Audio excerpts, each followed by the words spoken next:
Olá, meu nome é Cristiano de Souza, sou psicólogo da Secretaria Municipal de Saúde, atuando no CAPS-AD, que é o Centro de Atenção Psicossocial para Álcool e Drogas. Bom, nesse setembro, todos nós, né, envolvidos diretamente ou indiretamente com a saúde pública, temos o mês todo voltado para campanhas e ações de prevenção do suicídio, né? Campanhas essas que devem se estender aí também durante o ano todo, né? Porque nós devemos falar sobre o problema do suicídio de setembro a setembro.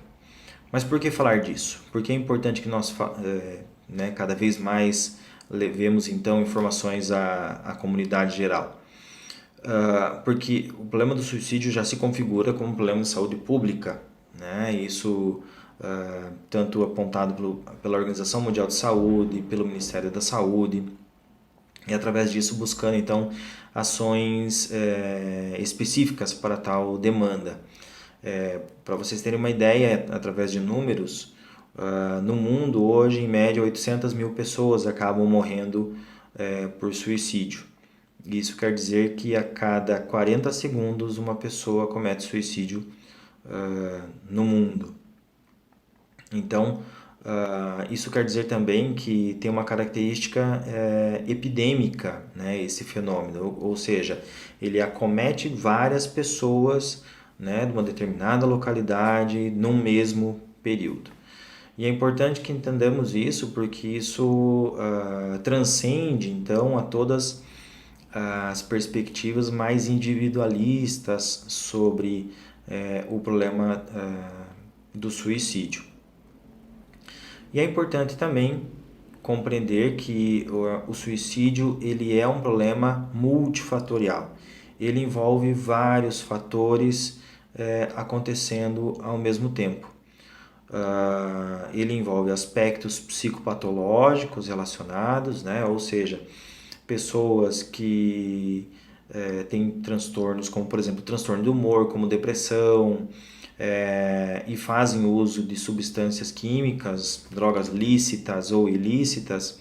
Esses dois fatores eles configuram dentro da ordem que chamamos então aí psicopatológica, né, como os dois principais fatores de risco para o suicídio.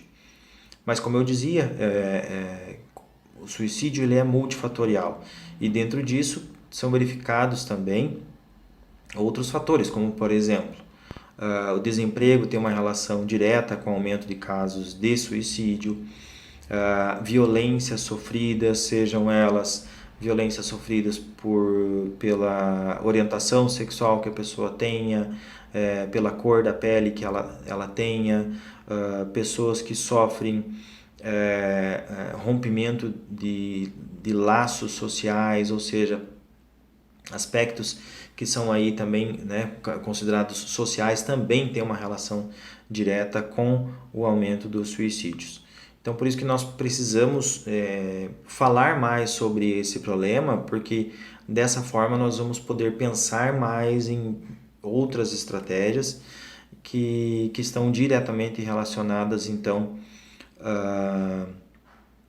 ao suicídio. Isso também tem uma correlação com uma questão que muitas vezes, quando acontece um suicídio, as pessoas ficam se perguntando, né? Ou atribuindo uma única causa para aquele suicídio ter ocorrido, né? Ou seja, a perda de um emprego exclusivamente, ou a perda de um relacionamento, ou algo nesse sentido. E é importante entender que não acontece dessa forma. Eu costumo falar o seguinte, que quando a pessoa chega no ponto de cometer um suicídio, ela já estava apresentando, né, sofrimentos anteriores e outras condições anteriores, que o suicídio foi a última saída que ela tentou para o seu sofrimento. Agora, por que as pessoas tentam suicídio, né? Por que uma pessoa acaba apresentando, né, esse tipo de saída mais extremada? Importante entender também que a pessoa ela não está procurando a morte de fato. O que a pessoa que está tentando suicídio, o que ela está buscando é, na verdade, se livrar de um sofrimento que para ela é muito intenso, né? O que ela está fazendo é, na verdade, tentar achar uma saída para o seu sofrimento. E isso não é uma questão de um ato de coragem ou um ato de covardia, ou porque a pessoa está fazendo isso para chamar atenção, né? E mesmo que fosse para chamar atenção, isso já é um sinal de alguma forma de sofrimento. Então, a pessoa, quando ela acaba fazendo isso, ou já está pensando na morte com a possibilidade de saída para o seu sofrimento, na verdade, ela está de alguma forma já pedindo algum tipo de socorro. Agora, as pessoas quando estão pensando em cometer suicídio, elas de alguma forma elas pedem socorro? Em grande parte sim, um número pequeno de pessoas acaba não dando nenhum tipo de sinal, mas a maior parte das pessoas acaba dando algum tipo de sinal de que estão sofrendo, de que não estão bem. E um sinal que a pessoa possa dar é sempre um pedido de socorro. Que sinais que a pessoa pode apresentar? Relato aqui alguns. Possíveis mudanças, por exemplo, comportamentais, como por exemplo a pessoa começar a ficar isolar-se mais socialmente, chorando por maior parte do tempo. Antes, né, tinha uma sociabilidade maior, agora vai ficando cada vez mais reclusa, né? Agora em tempos de distanciamento social que nós estamos enfrentando, né? Cada um de nós em algum momento precisou fazer mais isso. Mas isso não é sinônimo de romper vínculos, né? Porque nós temos aí meios, formas de continuar estabelecendo contato com as pessoas, né? Celular, computador, etc. Se diante e também comportamentos autodestrutivos também. Agora, se a pessoa diante disso, né, possa apresentar algumas falas que remetem a uma desesperança, né, uma vontade de desistir da vida, não ver mais sentido, né, falas, por exemplo, como minha família seria muito mais feliz se eu não estivesse aqui, daria menos trabalho para todo mundo se eu não existisse, ou se abertamente até a pessoa fala, né, tenho vontade de morrer. Então, tudo isso acaba se configurando como, né, sinais de alerta. Eu, como um leigo, eu poderia, não sendo um psicólogo, um psiquiatra, avaliar e dizer se a pessoa está apresentando um risco de suicídio? Não necessariamente.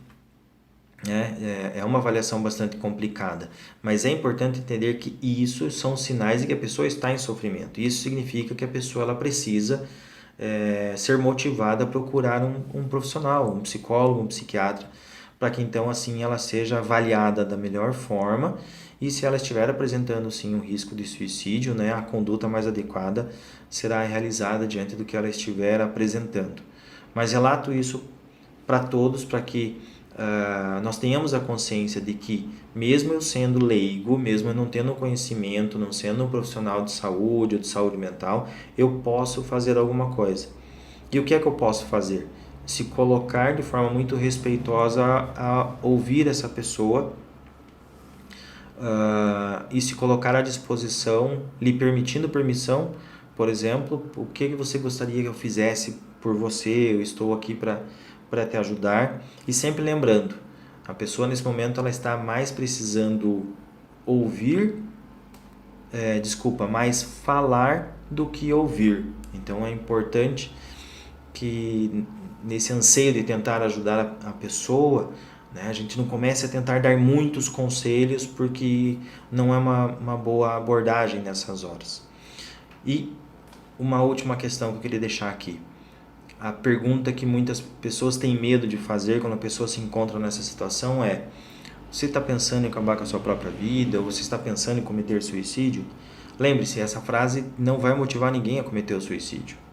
Só vai te ajudar a identificar algo que essa pessoa já estava apresentando, conseguiu colocar em palavras, e aí a pessoa ao abrir isso para você, você tem saiba que não é uma tarefa fácil para ela, então se ela está fazendo isso é porque ela está confiando em você, muito provavelmente, e aí é importante que você a motive e esteja com ela na busca, então, por um profissional que possa, então, ajudá-la da melhor forma. Lembre-se, setembro tem um fim, o mês tem um fim, por isso que nós precisamos, então, falar sobre esse problema, de setembro a setembro. Nós não podemos limitar as nossas conversas sobre isso somente durante esse mês. Um abraço a todos.